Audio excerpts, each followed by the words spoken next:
where the mind is without fear and the head is held high, where knowledge is free.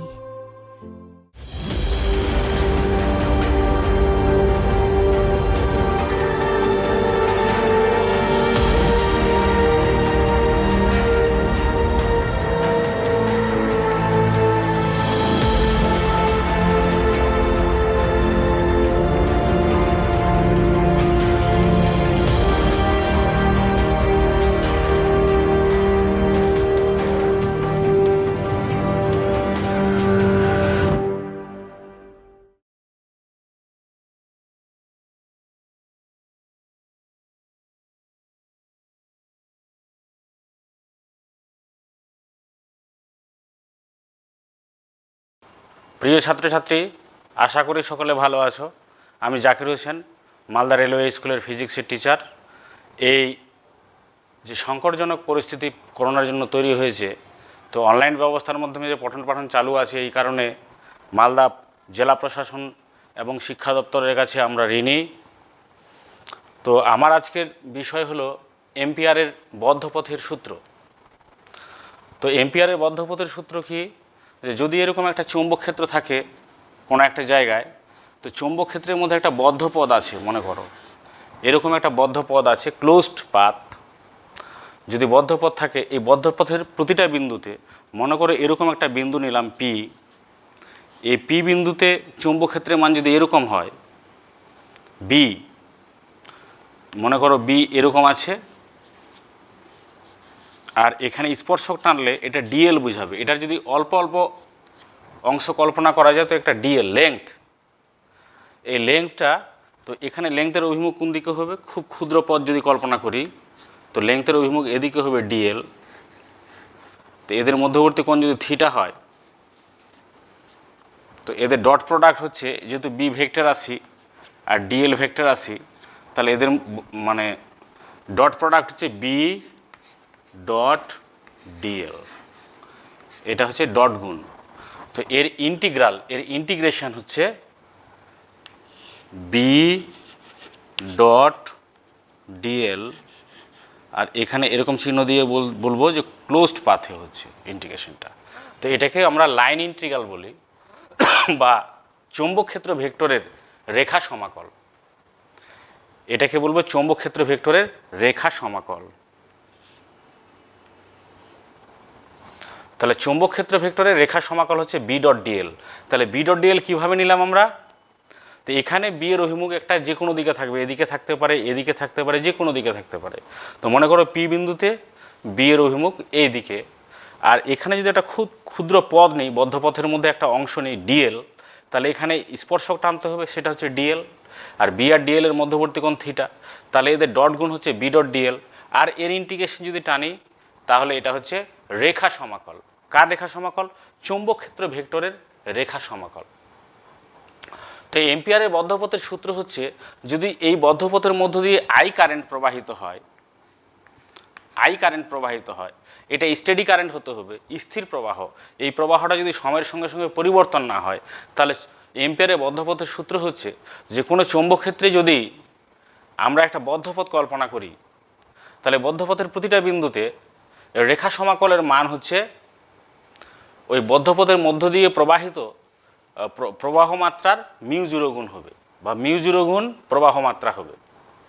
তাহলে আমরা লিখতে পারি integration over B dot DL over closed loop equal to mu zero I.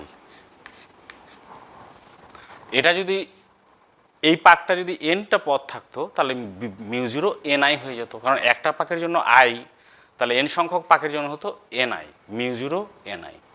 B dot DL equal to mu zero I, এটা হচ্ছে mathematical law. কার? এম্পিয়ারের বদ্ধপথের সূত্র। তো B dot dl circuital law বলা হয়। বি ডট ডিএল এটাকে, আর over integration over B dot dl এটাকে বলা হচ্ছে চৌম্বক ক্ষেত্র ভেক্টরের রেখা সমাকল। তো এটার উপযোগিতা খুব আছে। আমরা যে বায়ো-স্যাভার্ট ল থেকে যেগুলো প্রয়োগ করেছিলাম, যে দীর্ঘ তারের জন্য, দীর্ঘ ঋজু তারের জন্য, লুপের জন্য, তারপরে লুপের অক্ষস্থিত অবস্থানের জন্য যে চুম্বক ক্ষেত্র নির্ণয় করছিলাম, সেই চুম্বক ক্ষেত্রের নির্ণয়ের পদ্ধতিটা অনেক জটিল ছিল। এটা যদি আমরা ইউজ করি তো এর সাহায্যে খুব সহজে আমরা সেই চৌম্বক ক্ষেত্রগুলো বের করতে পারবো। এখানে একটা কথা মনে রাখতে হবে যে আমরা যখন এগুলো বের করতে যাব তখন এম্পিয়ারের পথটা আমাদের কল্পনা করতে হবে। এই যে রেখাটা এই যে পথটা কল্পনা করেছি আমি, এটা হচ্ছে এম্পিয়ারের পথ। এম্পিয়ারের পথটা কেমন হবে? এম্পিয়ারের পথটা এমন হওয়া উচিত যাতে বি আর ডিএল এর অভিমুখ একই দিকে হয়। আর বি আর ডিএল এর অভিমুখ যদি একই দিকে হয় তাহলে আমরা লিখতে পারি বি প্যারালাল ডিএল। তার মানে বি আর ডিএল একই দিকে আছে। তাহলে বি আর ডিএল যদি একই দিকে থাকে তাহলে বি আর ডিএল এর মধ্যবর্তী কোণ কত হবে? থিটা ইকুয়াল টু 0 হবে। তাহলে B dot DL equal to আমরা কি লিখতে পারবো? B dot DL equal to লিখতে পারবো বি ডিএল কস 0 ডিগ্রি, কারণ বি ডট ডিএল মানে বিডিএল কস থিটা। তো এই প্যারালাল যদি হয় তাহলে বি আর ডিএল এর মধ্যবর্তী কোণ থিটা সমান কত হবে? 0 হবে। তাহলে বিডিএল কস 0, কস 0 এর মান 1। তাহলে সিম্পলি আমরা লিখতে পারবো B dot DL equal to B DL. তখন আমরা এই বিটা যদি কনস্ট্যান্ট থাকে ওভার দ্য পথ, এই পথটার সমগ্র বিন্দুতে যদি কনস্ট্যান্ট থাকে তাহলে বিটাকে আমরা কনস্ট্যান্ট বলতে পারি। তাহলে ইন্টিগ্রেশন যখন করব বি ডট ডিএল তখন আমরা এটাকে এইভাবে লিখতে পারবো। কোন শর্তে? যদি বি আর ডিএল সমান্তরাল হয়। তাহলে বি ডিএল যদি সমান্তরাল হয় তাহলে বি ডিএল লিখে দিব, কারণ বি আর ডিএল সমান্তরাল, কারণ B dot DL equal to B DL. তাহলে এটা যদি সমান্তরাল হয় এবং বি যদি সর্বক্ষেত্রে কনস্ট্যান্ট থাকে তাহলে এই বিটাকে আমরা ইন্টিগ্রেশনের বাইরে নিয়ে আসতে পারবো। B integration over DL. এখন এই পথের দৈর্ঘ্য যদি আমার জানা থাকে তাহলে ইন্টিগ্রেশন ওভার ডিএল মানে কি হচ্ছে? সমগ্র পথটার দৈর্ঘ্যই হচ্ছে ইন্টিগ্রেশন ওভার ডিএল। তাহলে আমরা এটা করতে পারবো। কিন্তু বি প্যারালাল যদি ডিএল না হয় তাহলে এটার লাইন ইন্টিগ্রালটার ভ্যালুটা আমরা পাবো না। এম্পিয়ারের বদ্ধপথ সূত্রটাকে ইউজ করার একটাই নিয়ম হচ্ছে এমনভাবে আমাদের এম্পিয়ারের পথটা কল্পনা করতে হবে যাতে বি আর ডিএল পরস্পর সমান্তরাল হয়। তখন ওই পথটাকে বলবো আমরা এম্পিয়ারের পথ। এম্পিয়ারের পথ কেমন হতে পারে সেটা বলে দিচ্ছি, যে যদি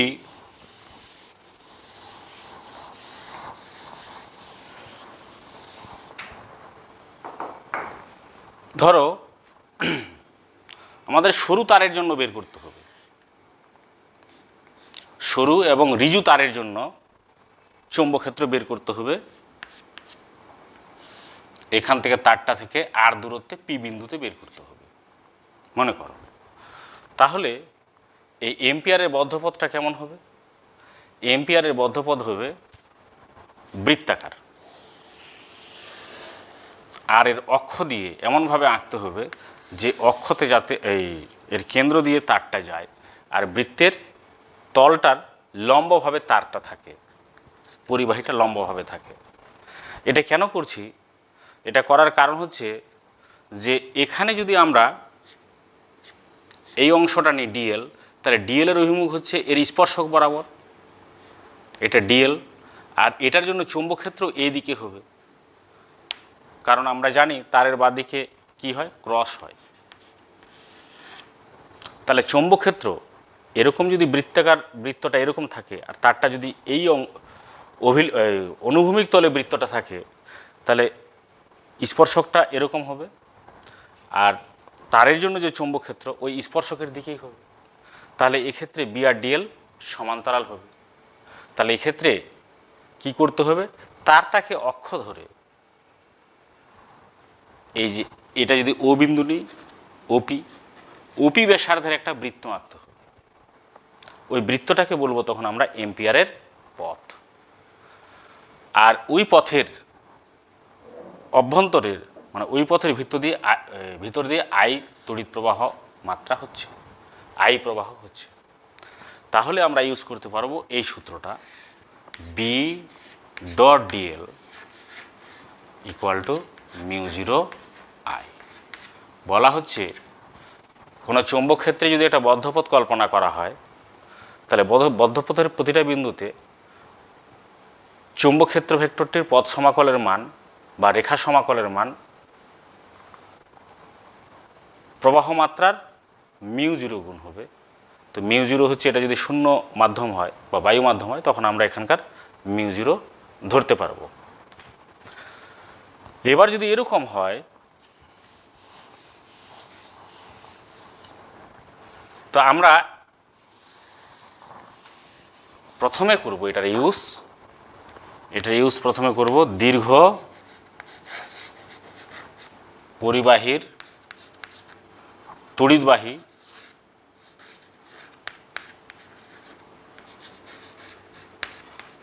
তড়িৎবাহী তারের জন্য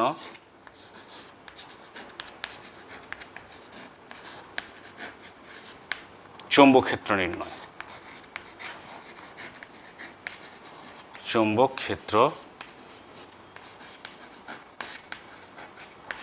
নির্ণয়। এটা করি। তাহলে এম্পিয়ারের পথটা কীরকম হবে? বৃত্তাকার হবে। মনে করো তারটা বোর্ডের তলে আছে, তারটা যদি বোর্ডের তলে থাকে তাহলে এটা অনুভূমিক তলে আছে। তো এখান থেকে পি বিন্দুতে চৌম্বক ক্ষেত্র নির্ণয় করতে হবে। এটা আর,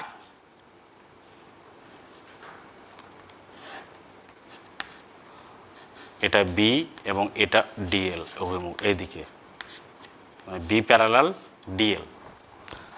তাহলে আমরা লিখতে পারি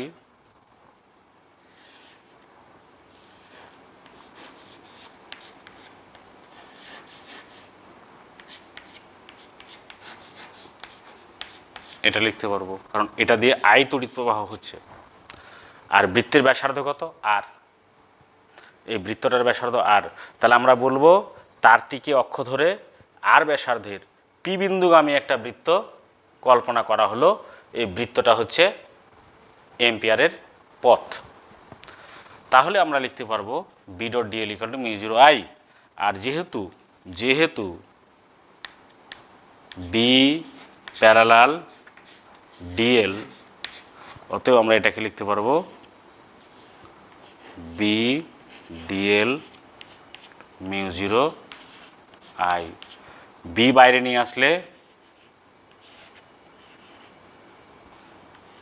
DL equal to mu zero I. তাহলে এটার দেখো ইন্টিগ্রেশন ওভার ডিএল থাকছে। এই ইন্টিগ্রেশন ওভার ডিএল মানে হচ্ছে সমগ্র পথটার মান। তো এটা যদি আর হয় তো সমগ্র পথটা কত হবে? 2 পাই আর। তাহলে হচ্ছে B into 2 pi R equal to mu zero I, বা বি ইকুয়াল টু হচ্ছে mu zero I by 2 pi R, বা mu zero by 4 pi into 2 pi I by R. এটাই আমরা বের করেছিলাম। 2 পাই না, 2i, পাই হবে না এখানে, 2i বাই আর। অসীম দৈর্ঘ্যের ঋজু তারের জন্য এটা আমরা বের করেছিলাম। আর এখানে খুব সহজে বের হলো। অসীম দৈর্ঘ্যের ঋজু তারের জন্য খুব সহজে বেরিয়ে গেল। ওখানে অনেক বড় ক্যালকুলেশন আমাদের করতে হয়েছিল। তো দীর্ঘ তড়িৎবাহী তারের জন্য চৌম্বক ক্ষেত্র নির্ণয়টা এভাবে আমরা করতে পারি। পরীক্ষায় যদি আসে যে দীর্ঘ অসীম দৈর্ঘ্যের ঋজু তারের জন্য চৌম্বক ক্ষেত্র নির্ণয় করো, হয়তো ওখানে বলা থাকবে না কোন কীভাবে করো, বায়োস্যাভার্ট ল থেকে করো বা এম্পিয়ারের সূত্র থেকে করো। যদি বলা না থাকে তাহলে আমরা এম্পিয়ারের সূত্র থেকে করব, এবং 2 নাম্বার যদি প্রশ্নটার মান থাকে তাহলে খুব সহজে এটা করা যাবে। ঠিক আছে, তাহলে মুছছি। এবার দেখো দীর্ঘ সলিনয়েড।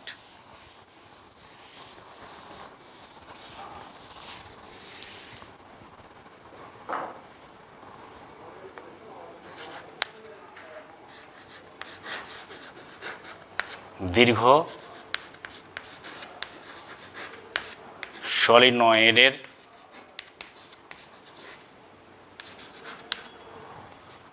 জন্য চৌম্বক ক্ষেত্র নির্ণয়। চৌম্বক ক্ষেত্র নির্ণয়।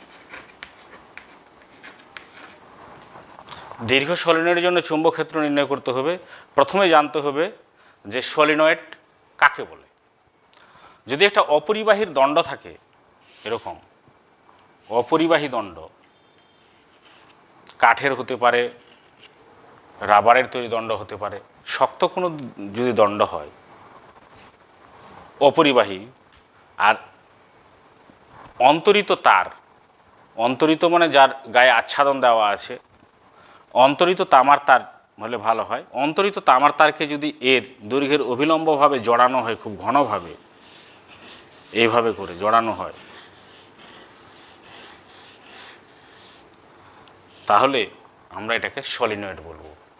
তো দীর্ঘ সলিনয়েড কাকে বলবো? এই যে পাকগুলো আছে এর ব্যাসার্ধের তুলনায় এর দৈর্ঘ্যটা যদি অনেক বড় হয় সলিনয়েডের, তখন তাকে দীর্ঘ সলিনয়েড বলবো। ধরো এর ব্যাসার্ধ আছে 3 সেমি আর সলিনয়েডের দৈর্ঘ্য হচ্ছে 1 মিটার, তাহলে ওটা দীর্ঘ সলিনয়েড হলো। কেন? 3 সেমির তুলনায় 1 মিটার অনেক বড়। তাহলে এর এই যে পাকগুলো আছে এর ব্যাসার্ধের তুলনায় এই সলিনয়েডের দৈর্ঘ্য যদি বড় হয় তাহলে দীর্ঘ সলিনয়েড বলবো। এটাকে সলিনয়েডের কোর বলা হয়। এটার কোনো কাজ নাই, কারণ এটা অপরিবাহী। এটাকে যদি টেনে নিতাম তাহলে সলিনয়েডটা এরকম হতো, পেঁচানোর পর যদি টেনে নিতাম এরকম সলিনয়েডটা হতো।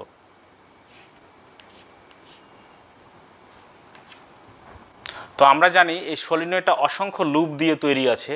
তো একটা লুপের যদি আমরা বের করি তাকে তাহলে n সংখ্যক লুপ দিয়ে গুণ করলে উত্তর আসবে। আসলে একটা লুপের জন্য আমাদের প্রবাহ মাত্রা কিছু এই চৌম্বক ক্ষেত্র তৈরি হয়, সেটা আমরা জানি অক্ষ অবস্থানের জন্য। তবে এই সলিনয়েডের ধর্ম হচ্ছে কি, এই সলিনয়েড দণ্ড চুম্বকের মতো আচরণ করে। কারণ সলিনয়েডের চুম্বক দ্বিমেরু ভ্রামক থাকবে, এটা দণ্ড চুম্বকের মতো আচরণ করবে। আর একটা দণ্ড চুম্বকের চুম্বক বলরেখা যদি অঙ্কন করি আর এর চুম্বক বলরেখাগুলি যদি অঙ্কন করি তাহলে দেখা যাবে সেম হবে। তো সর্বতোভাবে একটা সলিনয়েড দণ্ড চুম্বকের মতো আচরণ করবে, এর নর্থ পোল সাউথ পোল দুটোই থাকবে। তো দীর্ঘ সলিনয়েড যদি হয় তো আমরা দেখব যে সলিনয়েডের বাইরে চুম্বক ক্ষেত্র নেই বললেই চলে। সলিনয়েডের বাইরে চুম্বক ক্ষেত্র নেই, কিন্তু সলিনয়েডের অক্ষ বরাবর চুম্বক ক্ষেত্র আছে। এটা হচ্ছে সলিনয়েডের ধর্ম। তো আমরা সলিনয়েডের অক্ষস্থিত অবস্থানের জন্য বা অক্ষের উপর কোনো বিন্দুতে চুম্বক ক্ষেত্র নির্ণয় করব।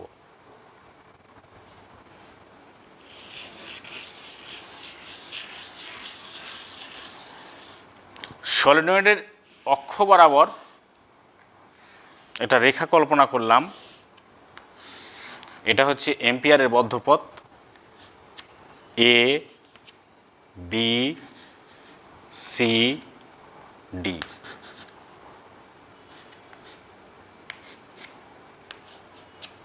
আয়তাকার একটা পথ কল্পনা করলাম।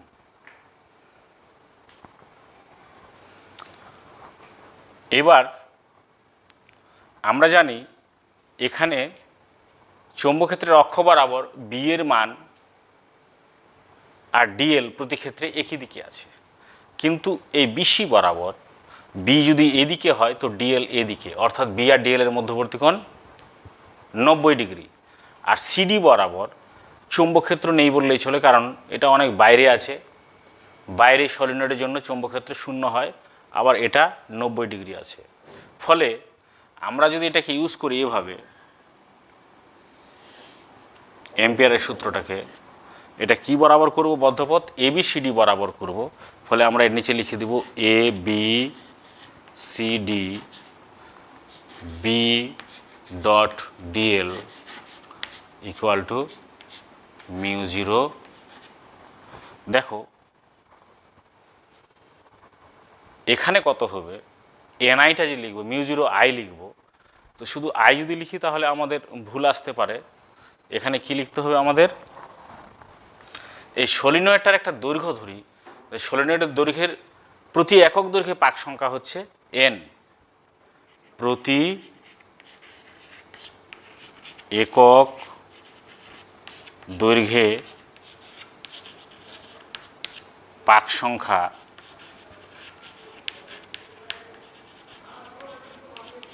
এন, তাহলে এল দৈর্ঘ্যে পাক সংখ্যা কত হবে? এল দৈর্ঘ্যে তাহলে এন সমান হবে প্রতি একক দৈর্ঘ্যে পাক সংখ্যা, মোট পাক সংখ্যা যদি এন হয় তাহলে N by L, N equal to হচ্ছে এন বাই এল। তাহলে এখানে মোট পাক কত আছে?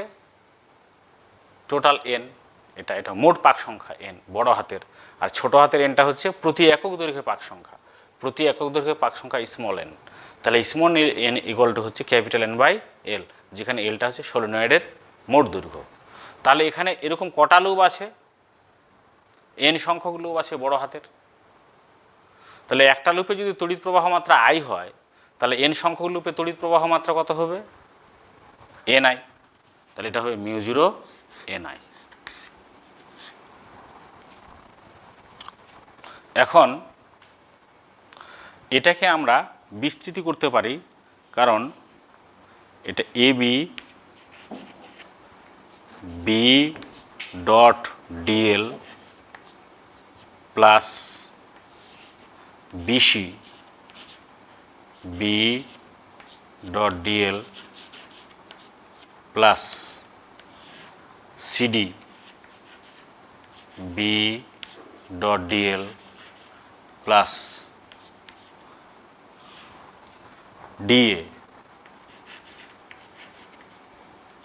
B dot DL equal to mu zero N I.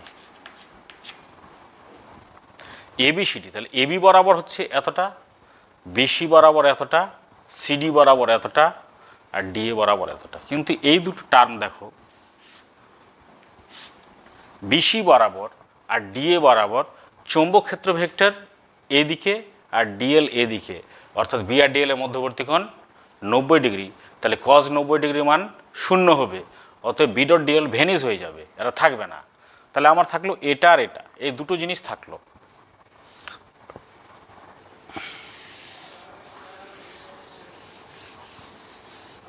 তাহলে আমরা লিখতে পারি, যেহেতু এই দুটো জিরো হচ্ছে, তাহলে আমরা লিখতে পারি এ বি বি ডট ডিএল। আর একটা ব্যাপার হচ্ছে যে যেহেতু বাইরে চৌম্বক ক্ষেত্র থাকবে না, সলিনয়েডের বাইরে চৌম্বক ক্ষেত্র শূন্য, তাহলে এটা শূন্য ধরা যায় প্রায়। তাহলে এটাও শূন্য হলো, এটাও শূন্য হলো, এটাও শূন্য হলো, তার থাকলো তাহলে এটা B dot DL equal to mu zero N I. তো এটা যেহেতু এবি বরাবর বি আর ডিএল এর অভিমুখ একই দিকে প্যারালাল, তাহলে B dot DL equal to আমরা বিডিএল লিখতে পারি। আবার বিটা কনস্ট্যান্ট বলে আমরা বিটাকে বাইরে, অক্ষ বরাবর সব জায়গায় চুম্বক ক্ষেত্র প্রায় সমান, তাহলে বিটাকে বাইরে লিখে আমরা ডিএল লিখে দিলাম মিউ জিরো এন আই। তো ডিএল ইন্টিগ্রেশন যদি করি তো এল দৈর্ঘ্য পাবো, কারণ সলিনয়েডের দৈর্ঘ্য এল। তাহলে বি ইন্টিগ্রেশন আবার dl equal to mu zero N I. এখান থেকে আমরা পাবো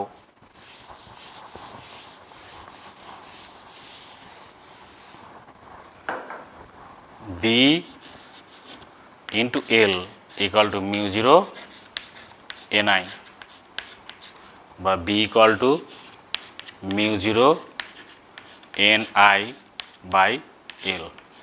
N by L equal to small n, তাহলে বি ইকুয়াল টু হচ্ছে মিউ জিরো এন আই। এটা হচ্ছে দীর্ঘ সলিনয়েডের জন্য অক্ষের উপর চুম্বক ক্ষেত্র।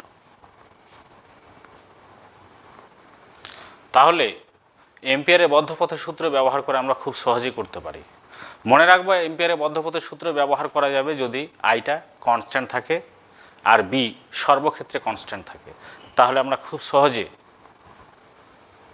এম্পিয়ারের বদ্ধপথের সূত্র ব্যবহার করে বিশেষ বিশেষ ক্ষেত্রে চৌম্বক ক্ষেত্র নির্ণয় করতে পারি।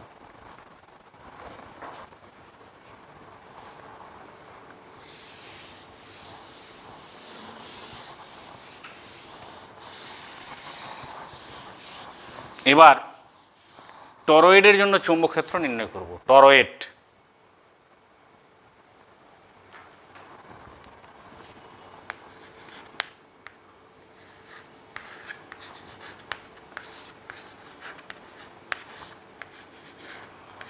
টরয়েডের জন্য চৌম্বক ক্ষেত্র।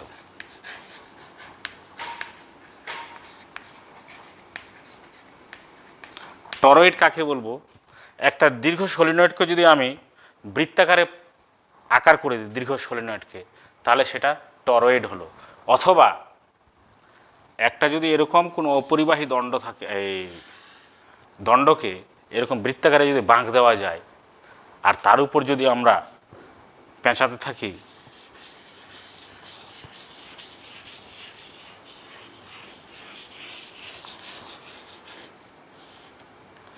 এইভাবে, তাহলে এটা টরয়েড হলো।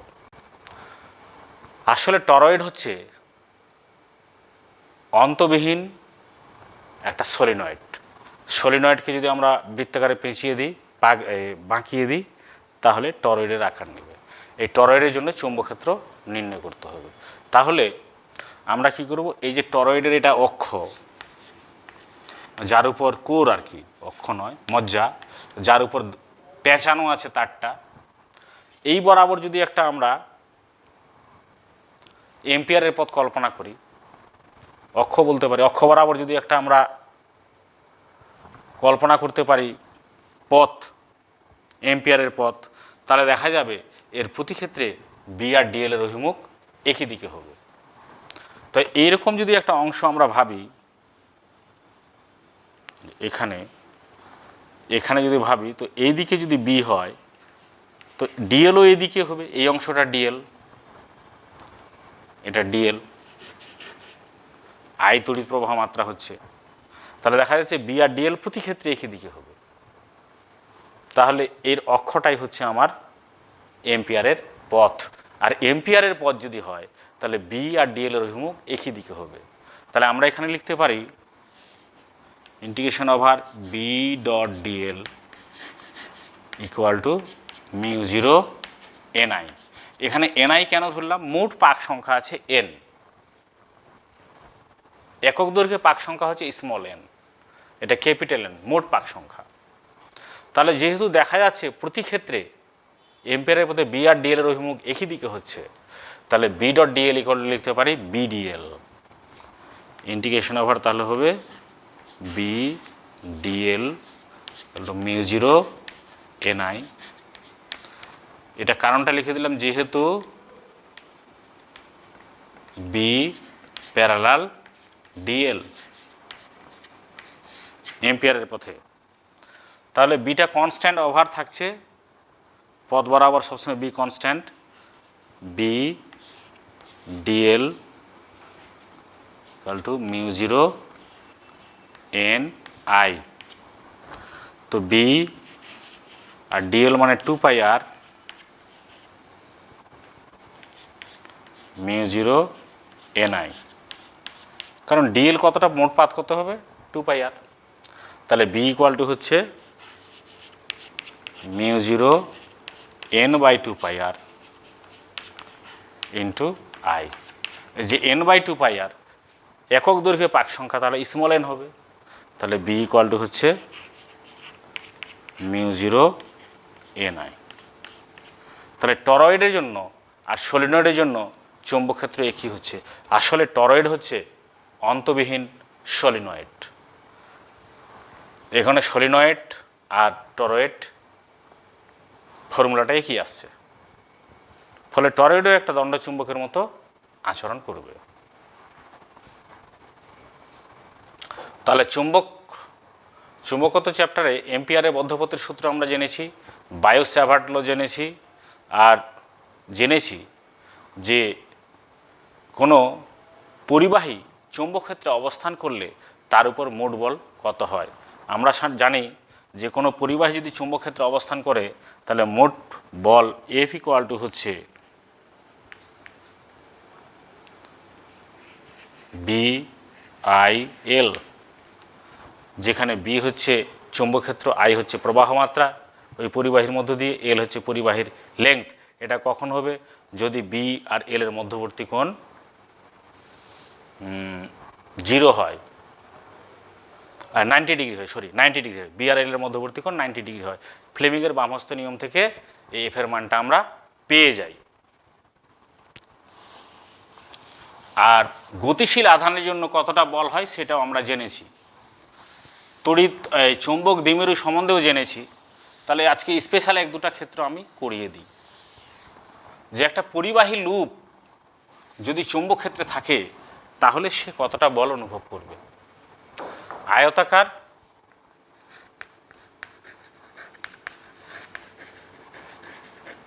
লুপের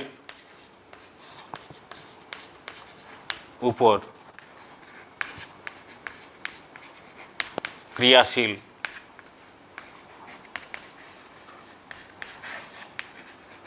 টর্ক,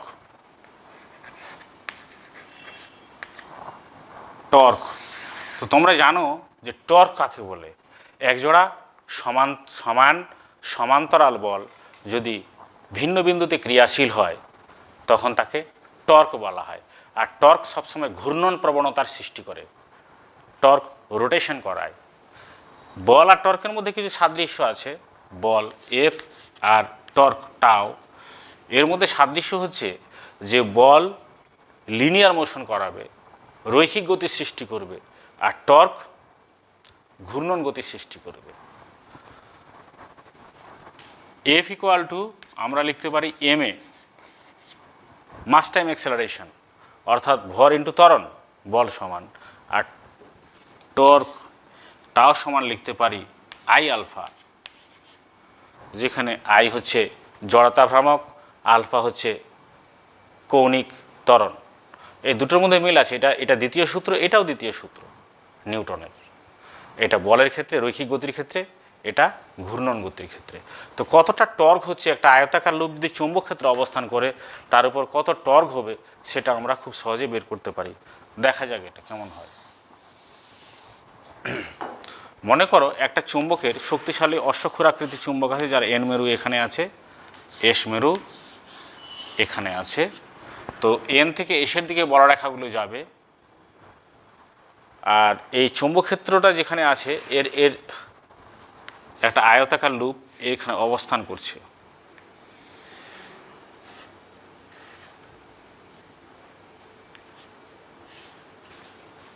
এটা যদি আমরা পি কিউ আর এস বলি, আয়তাকার লুপটা তড়িৎবাহী আয়তাকার লুপ।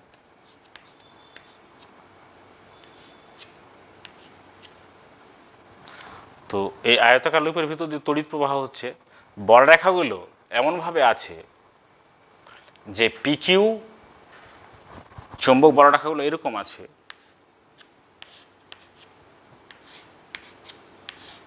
যে পিকিউ বাহু আর আরএস বাহুকে লম্বভাবে ছেদ করছে। আর এর এই তলটার উপর লম্ব এদিকে হবে, এর তলের লম্বের অভিলম্ব বরাবর চৌম্বক বলরেখাগুলো কাজ করছে। তলটার লম্ব এদিকে, তলের উপর যে লম্ব আছে তার অভিলম্ব বরাবর চৌম্বক বলরেখাগুলোই কাজ করছে। তাহলে দেখো এই যে আয়তাকার লুপের চারটা বাহু আছে, এই কিউআর বাহু আর পিএস বাহুর সমান্তরাল আছে। এটা চৌম্বক ক্ষেত্রের মান যদি বি হয় আর পিকিউ সমান আমরা এল ধরলাম দৈর্ঘ্যটা, আর কিউআর সমান ধরলাম বি, তাহলে লুপের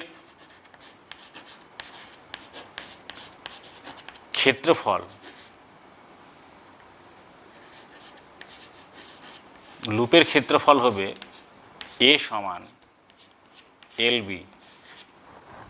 এটা লুপের ক্ষেত্রফল। আর লুপটার উপর যদি এন পাক দেওয়া থাকে, এন সংখ্যক পাক দেওয়া থাকে যদি লুপ এটাতে এভাবে, এটা মানে একটা কাঠের ফ্রেম, তার উপর তার জড়ানো আছে আয়তাকার, তাহলে পাক কতগুলো আছে, প্রতি একক মানে পাক সংখ্যা হচ্ছে এন, পাক সংখ্যা এন পাক আছে মনে করি। আর প্রবাহ মাত্রা হচ্ছে লুপের প্রবাহ মাত্রা,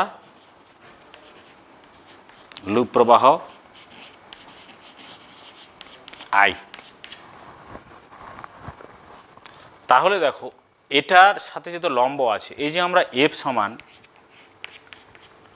এই সূত্রটা ব্যবহার করেছি বিআইএল, যদি আইটা প্রবাহ মাত্রা হয়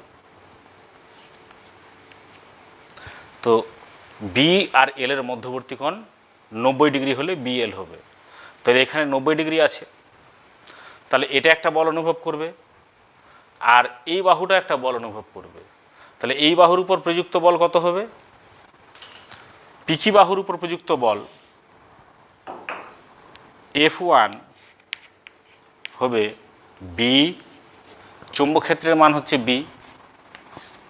বি চৌম্বক ক্ষেত্রে এটা আছে, চৌম্বক ক্ষেত্র বি চৌম্বক ক্ষেত্রে আছে। তাহলে F1 এর উপরে যে প্রযুক্ত বল F1 হচ্ছে B I L into N, কারণ একটা পাক থাকলে বিআইএল, তো এন সংখ্যক পাক আছে, তাহলে হচ্ছে এন বিআইএল, মানে হচ্ছে এন বিআইএল। তেমনি এটার উপর F2 কত হবে? আরএস বাহুর উপর এটা হবে এন বিআইএল। কিন্তু দেখা যাবে F1 আর F2 এর যা অভিমুখ, এই অভিমুখগুলো বিপরীত দিকে হবে। কীরকম হবে? F1 এর অভিমুখটা বি এই দিকে, বি আই, তাহলে এই বলটা বুড়ো আঙুল মানে ওই দিকে কাজ করবে, এই দিকে। আর এটা নিচের দিকে বি, এই যে এটা এই দিকে। এই দুটো বল দেখা যাচ্ছে পরস্পর সমান্তরাল কিন্তু বিপরীতমুখী। তাহলে এই বল দুটো একটা দ্বন্দ্ব সৃষ্টি করছে, কাপল। কিন্তু এদের মধ্যে বল শূন্য, কারণ বি আর এল এর মধ্যবর্তী কোণ শূন্য। তাহলে কিউআর আর পিএস বাহু কোনো বল অনুভব করছে না। তাহলে এদের মধ্যে বল কত হচ্ছে?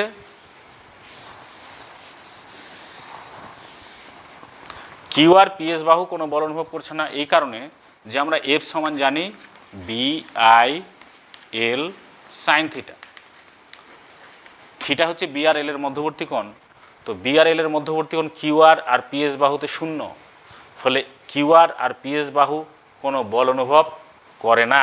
তাহলে পিকিউ আর এসআর এই দুটো বাহু বল অনুভব করছে। এই বল দুটো চিত্রে দেখিয়ে দিয়েছি। এই বল দুটো পরস্পর সমান, সমান্তরাল এবং ভিন্ন বিন্দুতে ক্রিয়াশীল। কিন্তু বল দুটির মধ্যবর্তী দূরত্ব কত? এল আই বি, কিউআর বাহুটাকে বি ধরেছি। তাহলে দ্বন্দ্বের ভ্রামক কত হবে? দ্বন্দ্বের ভ্রামক বা টর্ক হচ্ছে এফ ইন্টু বি, বল ইন্টু এর দুটি বলের মধ্যবর্তী দূরত্ব বি, কারণ কিউআর সমান আমরা বি ধরেছি। তাহলে হচ্ছে N B I L B, কিন্তু এল বি মানে হচ্ছে এ, তাহলে হচ্ছে এন বি আই এ। এতটা টর্ক অনুভব করবে, অর্থাৎ এটা একটা টর্ক অনুভব করবে, যে টর্কের জন্য এটা ঘুরবে। এই টর্কটা কি হচ্ছে? এর যে লম্ব এই নর্মাল যদি এরকম টানি, এটাকে কি করবে? ওই দিকে ঘুরাবে, মানে এটা এদিকে হবে, কিউআর বাহুটা এদিকে আসবে আর এসআর বাহুটা ওই দিকে যাবে, এরকম করে ঘুরবে টর্কটা। অর্থাৎ এর লম্বটাকে চৌম্বক ক্ষেত্রের সমান্তরাল করার চেষ্টা করবে এই টর্কটা। তো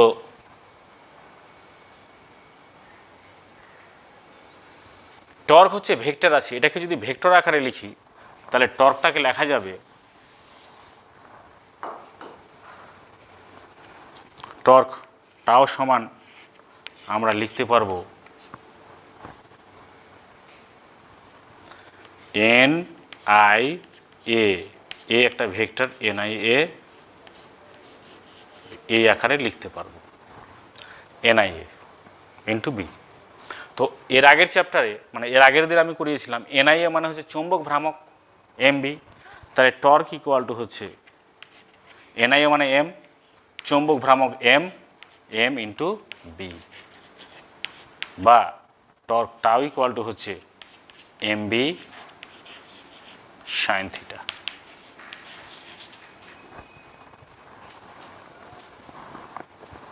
তাহলে টর্কের অভিমুখ এই mb থেকে তোমরা বলতে পারবে টর্কের অভিমুখ কোন দিকে হচ্ছে।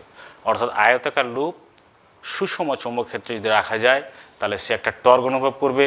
এই টর্কটা কি করবে, লুপের যে নর্মাল অভিলম্বকে চৌম্বক ক্ষেত্রের দিকে অ্যালাইন করার চেষ্টা করবে, ওই দিকে অ্যালাইন করবে, ফলে এটা ঘুরতে থাকবে। আবার একটা বল অনুভব এইভাবে ক্রমশ এই লুপটা চৌম্বক ক্ষেত্রে ঘুরতে থাকবে। এটা হচ্ছে আয়তাকার লুপের উপর ক্রিয়াশীল টর্কের মান। তাহলে আমরা দেখতে পাচ্ছি যে আয়তাকার লুপ হচ্ছে mb sin থিটা, কিন্তু একটা দণ্ডচুম্বককে যদি আমরা চৌম্বক ক্ষেত্রে রাখি, একটা দণ্ডচুম্বককে চৌম্বক ক্ষেত্রে রাখি, দণ্ডচুম্বকের উপর ক্রিয়াশীল টর্ক কত হয়? দণ্ডচুম্বকের উপর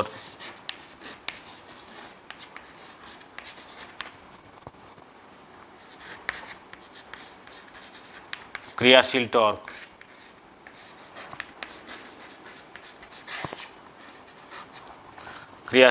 টাও ইকুয়াল টু হয় mb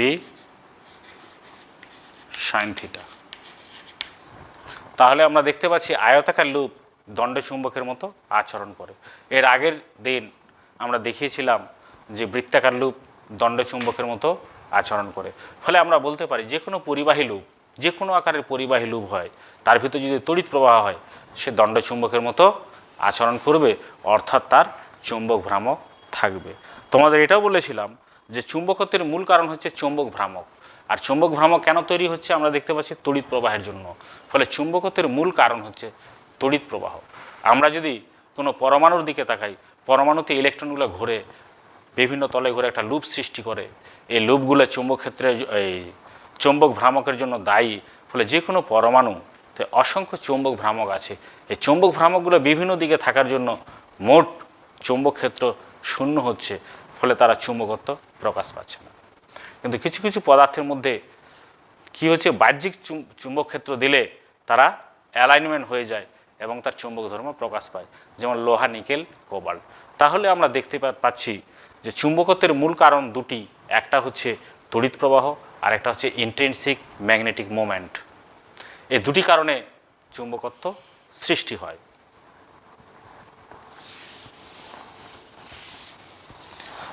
এবার দেখো, এই ধর্মকে কাজে লাগিয়ে তড়িৎ প্রবাহ মাপার যন্ত্র গ্যালভ্যানোমিটার তৈরি করা যায়। তো আমরা আজকে যেটা পড়ব মুভিং কোয়েল গ্যালভ্যানোমিটার বা চলকুণ্ডলী গ্যালভ্যানোমিটার।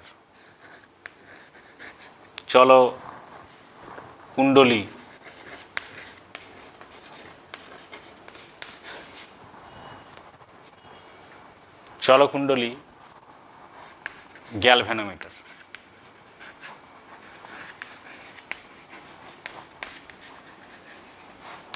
গ্যালভ্যানোমিটার কি? এমন একটা যন্ত্র, মূল যন্ত্র।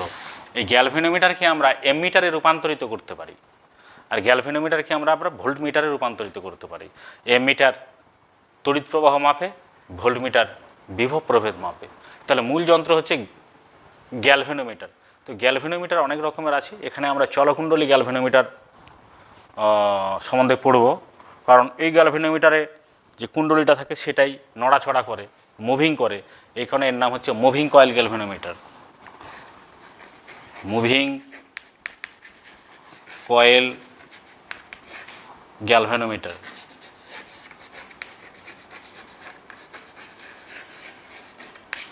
Moving coil galvanometer. Moving coil galvanometer এই যে আগে আলোচনা করলাম যে তড়িৎবাহী লুপ টর্ক অনুভব করে, সে ধর্মের উপর ভিত্তি করে কাজ করে। কেমন? যে এখানেও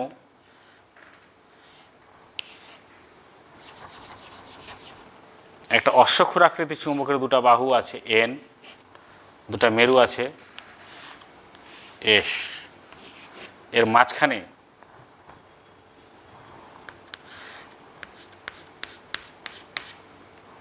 একটা অবলম্বন দেখে একটা আয়তাকার কুণ্ডলীকে ঝুলিয়ে দেওয়া হয়, আর এখানে একটা হেয়ার স্প্রিং থাকে।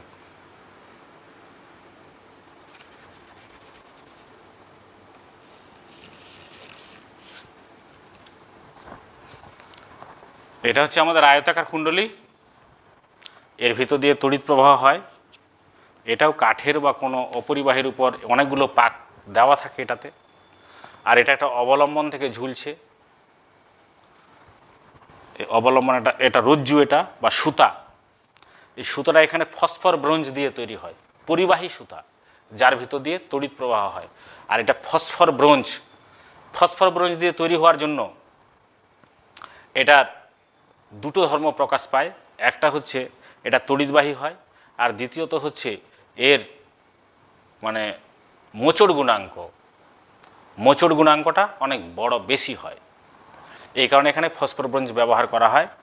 আর এটা দিয়ে কারেন্ট এসে এখানে একটা দিয়ে কারেন্ট যাবে, একটা দিয়ে ঢুকবে, এরকম হবে। তো এখানে একটা আয়না, ছোট্ট একটা মিরর, গোলাকার মিরর লাগানো আছে। মিরর বা আয়না ছোট্ট। আর এখানে বাইরের থেকে এরকম জায়গা থেকে আলো ফেলা হয় আয়নার উপর। আর যদি সুইচ অন করি তাহলে এই কয়েলের ভিতর দিয়ে তড়িৎ প্রবাহ হবে। চৌম্বক ক্ষেত্রগুলো তো এরকম আছে। তখন কি হবে, এটা টর্ক অনুভব করবে।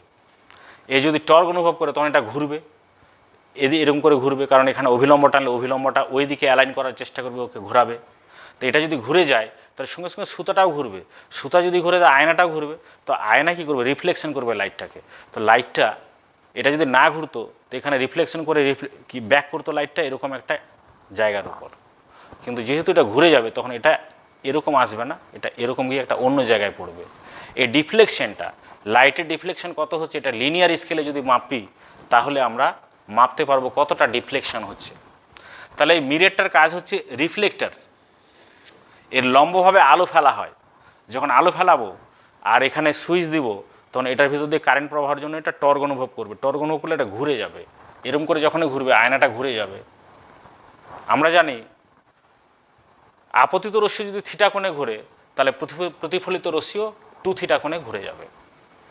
তো ব্যাপারটা কীরকম হচ্ছে, এটা মিরর মনে করো, আয়না, এটা পর্দা। তো এমনি যদি এখান থেকে লাইট সোর্স থাকে তো এই আয়নার উপর যদি পড়ে তো আয়না থেকে আলো সরাসরি এখানে যাবে। কিন্তু আয়নাটা ঘুরে যাচ্ছে, একটু ঘুরে যাচ্ছে, এটা ঘোরার জন্য টর্ক, এটা ঘোরার জন্য আয়না ঘুরছে। তো আয়নাটা মনে করো এরকম ঘুরলো, এরকম হয়ে গেল আয়নাটা ঘুরে। তো থিটা কোণ করলো, থিটা কোণে ঘুরলো, তাহলে প্রতিফলিত রশ্মিটা 2 থিটা কোণে ঘুরবে। এরকম এখানে গিয়ে পড়বে এখন আলোটা। আগে এখানে পড়তো, এখন এখানে পড়ছে। এটা ডি, স্মল ডি দূরে পড়ছে এখন ধরো। আর আয়না থেকে এই পর্দার দূরত্ব যদি ক্যাপিটাল ডি হয় তাহলে এটা হচ্ছে 2 theta.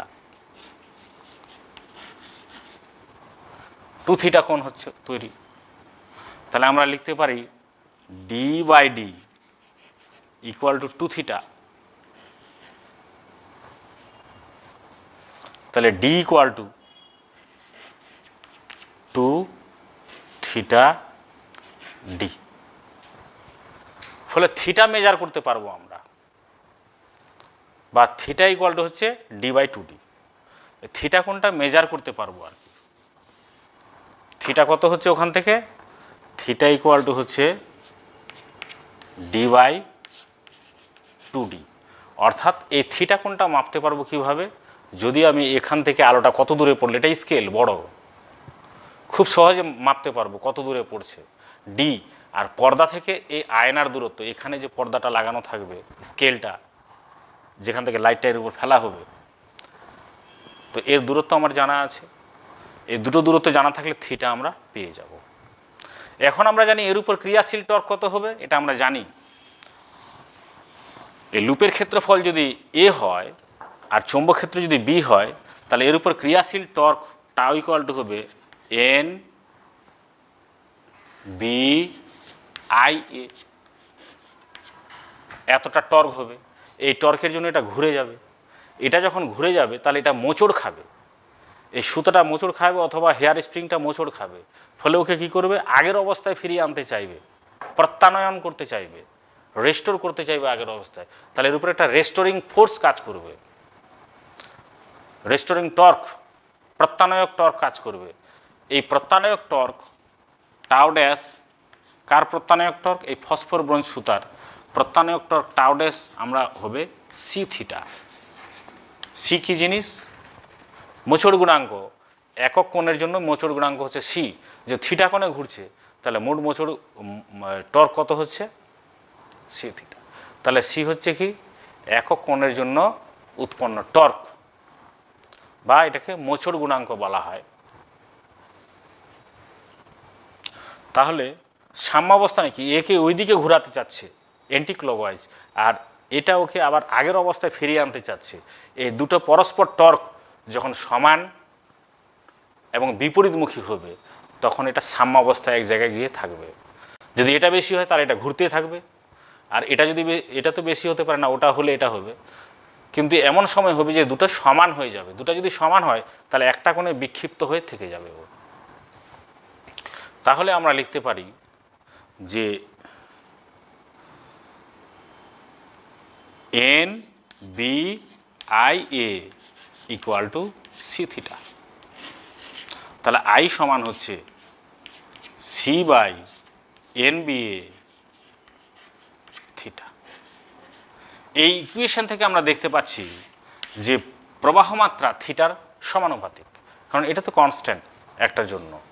N B A C এগুলো কনস্ট্যান্ট। এটা যদি কনস্ট্যান্ট হয় তাহলে আই সমানুপাতিক হচ্ছে থিটা। অর্থাৎ যত বেশি কোণে বিক্ষেপ ঘটবে তত বেশি কারেন্ট আছে আমরা বলতে পারবো। ফলে থিটা যদি আমরা মেজার করতে পারি তাহলে আই সহজে মেজার করতে পারবো, মাপতে পারবো। আর থিটা কি করে মেজার করব? থিটা এই ইকুয়েশন থেকে মেজার করবো। Theta equal to D by 2d। এটা এই যন্ত্রটা থেকে খুব সহজে আমরা খুব সূক্ষ্ম প্রবাহ মাত্রা কারেন্ট কতটা যাচ্ছে সেটা মেপে নিতে পারবো। অর্থাৎ কারেন্ট মাপার খুব সহজ উপায় হচ্ছে মুভিং কয়েল গ্যালভানোমিটার। এটার সাহায্যে খুব ক্ষুদ্র কারেন্ট মাপতে পারি। তো এই গেল মুভিং কয়েল গ্যালভানোমিটার বা চলকুণ্ডলী গ্যালভানোমিটারের বিবরণ এবং প্রিন্সিপাল। এখন আমরা কতগুলো টার্ম জানব। একটা হচ্ছে গ্যালভানোমিটারের সুবিদিতা।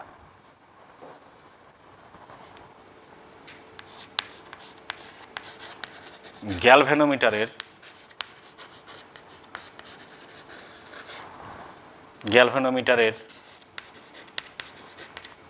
সুবিদিতা, সেন্সিটিভিটি। গ্যালভানোমিটারের সুবিধাটা কি? যদি আমরা দেখি যে ক্ষুদ্র প্রবাহ মাত্রার জন্য বিক্ষেপ বেশি হচ্ছে তাহলে সেই গ্যালভানোমিটারকে আমরা বেশি সুবিধি বলবো। অর্থাৎ একক প্রবাহ মাত্রার জন্য বিক্ষেপকেই তার সুবিদিতা বলা হয়। খুব অল্প প্রবাহ মাত্রার জন্য যদি বিক্ষেপ বেশি হয় তাহলে তার সুবিদিতা বেশি। তাহলে সুবিদিতা বা সেন্সিটিভিটি, সুবিদিতা সমান হচ্ছে থিটা বাই আই বা ডি থিটা বাই ডিআই। অনেকে ডি থিটা বাই ডিআইও বলতে পারে, ডি থিটা বাই ডিআই। অর্থাৎ আই যত বেশি হবে কম হবে সুবিদিতা তত বেশি হবে। আই যদি কম হয়, ডি থিটা যদি বেশি হয়, সুবিদিতা বেশি। অর্থাৎ ক্ষুদ্র প্রবাহ মাত্রার জন্য বিক্ষেপ কোণ যত বেশি হবে সেই গ্যালভানোমিটার তত বেশি সুবিধি। তো এখান থেকে আমরা দেখতে পাচ্ছি থিটা বাই আই সমান কত হবে। তাহলে থিটা বাই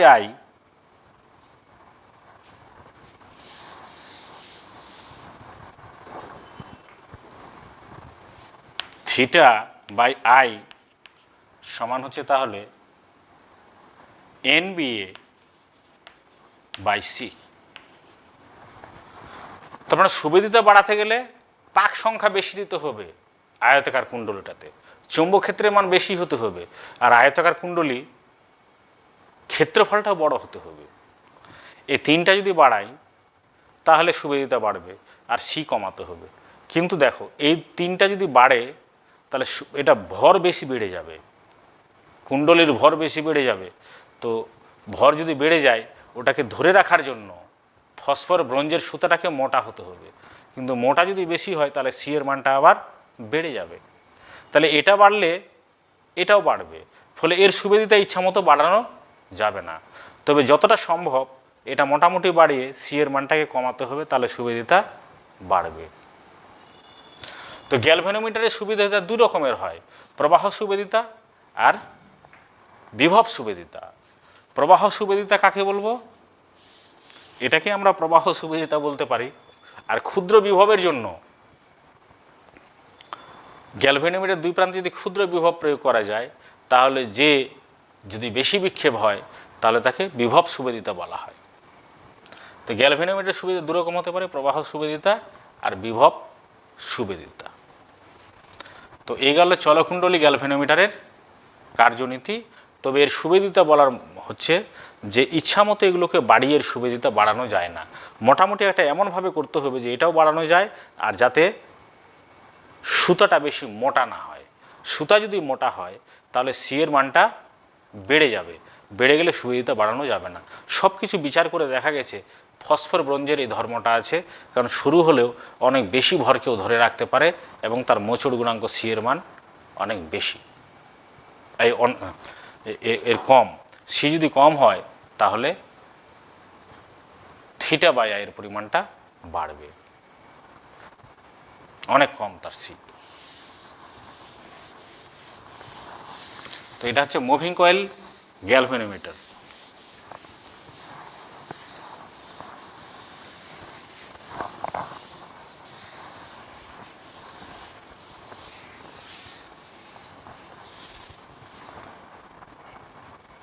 তাহলে আমরা দেখলাম যে চৌম্বক ক্ষেত্রে যে আমরা পড়ছিলাম, চৌম্বক ক্ষেত্রে গতিশীল আধান কতটা বল অনুভব করে সেটা আমরা পড়লাম। বায়ো স্যাভার্ট ল পড়েছি, আর এম্পিয়ারে বদ্ধপথের সূত্র পড়া গেছে, তার ব্যবহারিক প্রয়োগগুলো দীর্ঘ তারের জন্য কতটা হয়, লুপের জন্য কতটা হয়, লুপের অক্ষস্থিত অবস্থানের জন্য কতটা হয়, টরয়েডের জন্য কতটা হয়, সলিনয়েডের জন্য কতটা হবে, এবং পরিবাহী তার কতটা বল অনুভব করবে সেটা আমরা পেয়েছি। মোটামুটি এগুলো হয়ে গেছে। এবং চৌম্বক ভ্রামক, যে চৌম্বক ভ্রামক আমরা পড়েছিলাম, চৌম্বক ভ্রামক এম সমান এনআইএ, এটাও আমরা পড়েছি। অর্থাৎ লুপের ভিতর দিয়ে যদি প্রবাহ মাত্রা হয় সেটা চৌম্বক ভ্রামক তার থাকবে, অর্থাৎ দণ্ড চুম্বকের মতো আচরণ করবে। কার দণ্ড চুম্বক কেমন হয় সেটাও আমরা জেনেছি। তাহলে মোটামুটি এই চ্যাপ্টারটা ক্লোজড করা যাবে। আমরা এরপরে যেগুলো পড়ব, চৌম্বক পদার্থের কতগুলো ধর্ম, তিরশ্চৌম্বক পদার্থ, পরাচৌম্বক পদার্থ, অয়স্চৌম্বক পদার্থ, চৌম্বক প্রবণতা, চৌম্বক গ্রাহিতা, এগুলো সম্বন্ধে এরপরে আলোচনা করব এবং আমরা চুম্বকীয় আবেশে যেতে পারবো। এগুলো যদি আমরা বেশি করে পড়ি এবং এর যে প্রয়োগগুলো আছে, বিভিন্ন প্রয়োগ, যেমন একটা প্রয়োগের কথা বলছি, এদিকে এরকম একটা প্রবাহ মাত্রা আছে আই, এর প্রয়োগগুলোর কথা বলছি।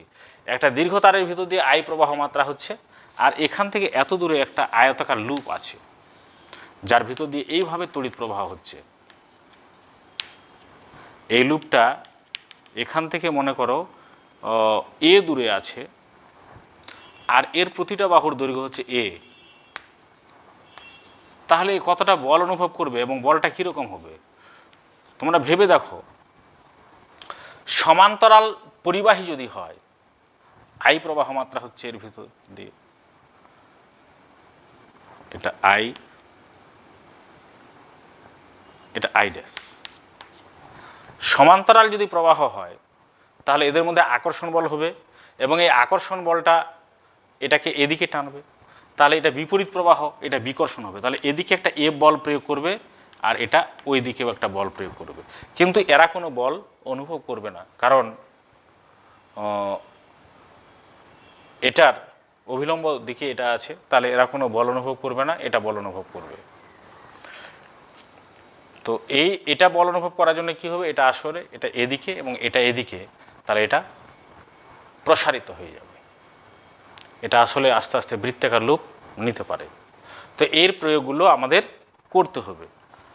এর প্রয়োগগুলো দেখবে বিভিন্ন বই আছে, এবিসি বই আছে, তারপরে মহাদেব দাস খান আছে, এগুলো যদি পড়ো তাহলে এর প্রয়োগগুলো তোমরা বুঝতে পারবে। আর যদি কোনো অসুবিধা হয় আমার ফোন নাম্বারটা দিয়ে দিচ্ছি 8145737373 এই নাম্বারে হোয়াটসঅ্যাপ করে আমার কাছ থেকে কোনো সমস্যার সমাধান, নিড ওরিয়েন্টেড বা জেই অ্যাডভান্স এগুলোর জন্য যদি কোনো সমস্যা হয় এখান থেকে হোয়াটসঅ্যাপ করে আমার কাছে জানতে পারো। আমি যত সম্ভব তোমাদের অ্যান্সার দেওয়ার চেষ্টা করব।